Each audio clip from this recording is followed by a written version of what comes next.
Hi guys, back with another video. I always say quick video, and that's you're not going to be believing me when I say the word quick, because sometimes when I say the word quick it's 20 minutes or 40 minutes.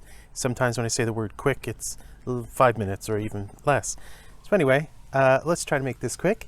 I want to talk about two books that I've read recently, and I kind of got to get reviewing them before I forget about them, right?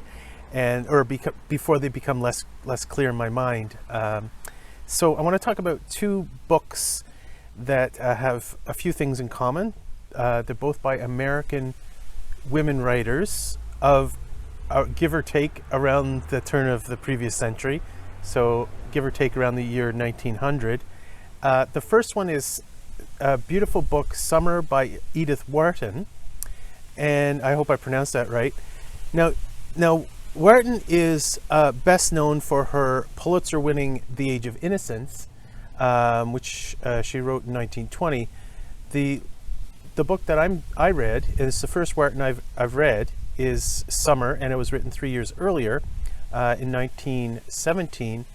It's a beautiful little story, and basically about and you know what? It's sometimes it's the feeling. It's the I don't know if you guys find this, but I do quite a bit. It's the feeling that a book gives you. It's nothing sort of tangible, but you really like the atmosphere of the book. And the atmosphere of Summer is kind of, I don't know if it was exactly intended by the author, and I'm sure it's not, in a sense, because I'm looking back 100 years and I'm looking from a different perspective. And maybe most of Wharton's books take place in New York. She was kind of one of those social elite New York City people. But I was drawn to Summer because it's set out in the country. I don't like city stuff. I like country stuff, as you can tell. And the atmosphere of Summer is beautiful. And basically, it's kind of a love story, but it's a tragic love story. So tragic means the woman doesn't end up with the right guy, right?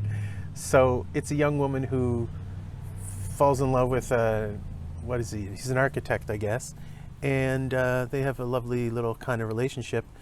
But the problem is she lives with a weird man who I guess is kind of her stepfather, just with her stepfather, and then she ends up having to marry him because he's got money and blah blah blah, and he's whatever. So it's tragic in that sense. But I really enjoyed it regardless of the plot, I enjoyed the setting. The main character, the protagonist, she takes a job working in the small towns, little local library, and I get a really strong sense of what that would be like, what that would feel like, and it's kind of neat, and I like the past. I like, and I like the American rural experience and all that stuff of the, of an earlier, simpler time, but also in some ways more difficult time. I mean, every time has its difficulties. So I recommend Summer by Wharton. It's not super long. I can't remember how many pages it was. I can put pages right there and all that stuff later, and I can put Wharton's details, her basic bio details here. So Eric Fromm is one of her other well-known books, but again, it's mostly her most famous work is *The Age of Innocence*, but you'd recognize a few of her other titles as well, like *The Custom of the Country*, *The House of Mirth*. I'm sure there's a few others here, but anywho, so that's the first one.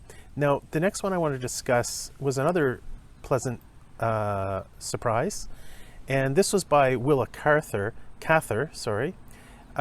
Cathar is best known for, I think, My Antonia, which I really intend on reading very soon, and also *O Pioneers*, which I would like to read soon as well. And again, she's a Pulitzer Prize winning author. Now, she is of the next generation. She is a generation, I guess you could say a generation after Wharton. Generation after? Yeah, sure. I'll put their years up here. And again, I really enjoyed. So the book I'm going to discuss of her stuff, again, it is another shorter novel called The Lost Lady. A Lost Lady, sorry. Wow, written almost at the same time as Summer. So just 5 years after Summer. So A Lost Lady was written in 1923, and it's set in, again, I think in Nebraska. I can't remember exactly, but Cathar, like Wharton, was basically Eastern Seaboard-y, New England-y kind of area. But this book is written in, or set in further west, and I think, writers can correct me, or I can correct myself. I believe it's set in Nebraska. Now, she's also known for Death Comes for the Archbishop and a few other things. But I love, again, as I said, I love the setting of this book. Now, A Lost Lady, it sounds like something that, it sounds like a woman who's lost her virtue or whatever. And it's kind of about that, but not really. Kind of yes, kind of no. Both characters are really interesting. So the protagonist of both of these books is a woman, and they're both very interesting, and they're both very different. A Lost Lady has kind of a feel of like for the most part, it kind of has a feel of one of those, of the settings of like a Jane Austen book. It's like set in a house of a wealthier family, and lots of the activity takes place around, the supper table and social functions and stuff. But it's not confined to that. So A Lost Lady is beautiful as well, because I like the settings. I like the atmosphere of hot summers and cold snowy winters, the feeling of claustrophobia, of being trapped in the house. And it's interesting, in both of these novels, as I think about it, you have a younger woman kind of bound to an older man. And so there's that dynamic as well, which I've talked about in different videos. So anyway, I recommend both these books. If you like if setting is anything important to you, I hate to say it, and I'm going to say it. The worst thing about English literature, and English literature is amazing, but the worst thing about English literature, let's be honest here, Jane Austen doesn't rely on nature. Okay, her characters barely go outside, so that's not my cup of tea.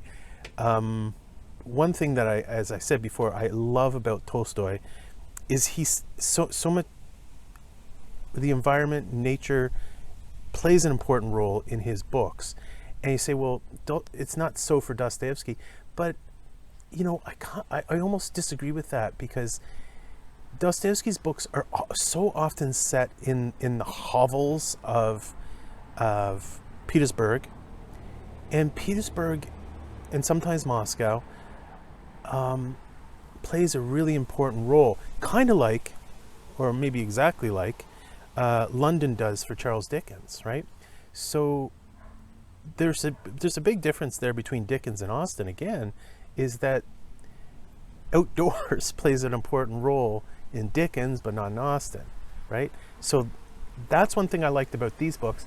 And frankly, for as much as I like Edith Wharton's Summer, I'm probably not going to read Age of Innocence, but at least not anytime soon, because you know what? I don't care about New York. I don't care about rich people and all that stuff. If I want to read about rich people, I'll read a Jane Austen novel or a Tolstoy. But I am definitely like Wharton was. It was a beautiful book. In fact, I like Summer better than I liked A Lost Lady. But paradoxically, I'm gonna read another Cathar, before I read another Wharton, because of the whole thing. I want to read about settings, environments that interest me. Anyway, thanks so much for listening, guys. We'll be back with another video very soon. Take care and buy my book.